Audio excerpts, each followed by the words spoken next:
मेरा विश्वास करो, मुझे नहीं पता क्या हुआ, लेकिन ये बच्चा तो मेरा नहीं है। आपका नहीं है तो किसका है? समझना है मुझे। कितनी चुप रहो, 2 मिनट बात करो ना कृष्णा से। मैं चुप नहीं रहूंगी। आर्यमन और मोहिनी को जैसी कृष्णा हॉस्पिटल में देखती है ना, उसके होश उड़ जाते हैं। उसको समझ में नहीं आ रहा ये दोनों यहाँ पर क्या कर रहे हैं, क्योंकि भाई मोहिनी तो छोड़ के चली गई थी घर, और कृष्णा चिंता भी कर रही थी कि मोहिनी अकेले कहाँ जाएगी, क्या करेगी। लेकिन यहाँ पर हॉस्पिटल में आर्यमन के साथ देखती है ना, तो उसका दिमाग थोड़ा सा चलने लगता है। सारा सच बता कर रहूंगी। हाँ बताओ सच, मुझे भी जानना है क्या सच है एग्जैक्टली। चुप हो जाओ तुम दोनों। कि मैं आपकी हमसफर हूँ, काफी के साथ कहती थे ना।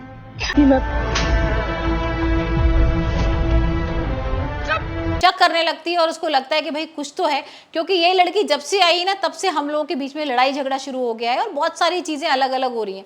तो देखेंगे अभी आने वाले एपिसोड में किस तरीके से मोहिनी का सच आएगा, तब कृष्णा क्या करेगी, क्योंकि अभी तो मोहन का सच भी बाकी रह गया ना आने को। अभी तो उसको अपनी गंदी जुबान से मुझे दीदी बोलने की कोशिश भी मत करना। मेरा यकीन करो, हम दोनों के बीच में कोई रिश्ता नहीं है। तब मिला था जब वो हमारे घर आई थी, उस दिन अचानक रिसोर्ट पे भी पहुंच गई थी, फिर फोन में नेटवर्क नहीं था।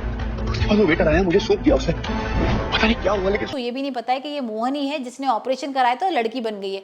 और यहाँ वही दूसरी तरफ जो मोहिनी है ना, वो सिद्धार्थ के सपने देख रही है शादी करने के लिए। और लेकिन भाई उसकी माँ तो बिल्कुल भी पसंद नहीं करती है।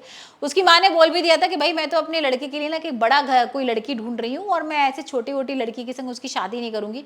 तो पीने के बाद मुझे इतना नशा हो गया था कि कुछ मुझे समझ ही नहीं आ रहा था, मेरा सर घूम रहा था। उसके बाद मैंने सिर्फ तुम्हें देखा, तुम मेरे सामने खड़ी थी, मैंने तुम्हें गले लगाया,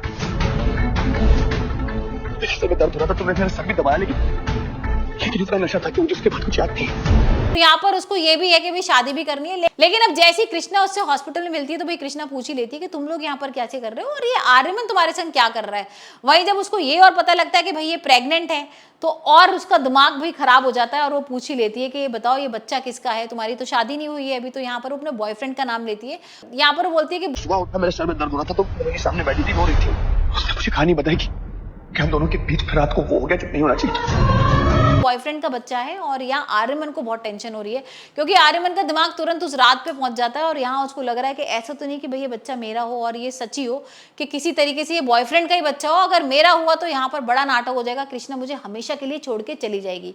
तो अब देखते हैं यहाँ पर कृष्णा को कैसे पता लगेगा सच, क्योंकि अब यहाँ पर उसे यही समझ में आ रहा है कि मेरे को सच का पता तभी लगेगा जब ये घर मेरे संग जाएगी और मैं इसकी छानबीन करूंगी और पता लगाऊंगी कि क्या है। क्योंकि आर्यमन भी भाई उस रात से बहुत परेशान है जब से वो होटल से लौटा है।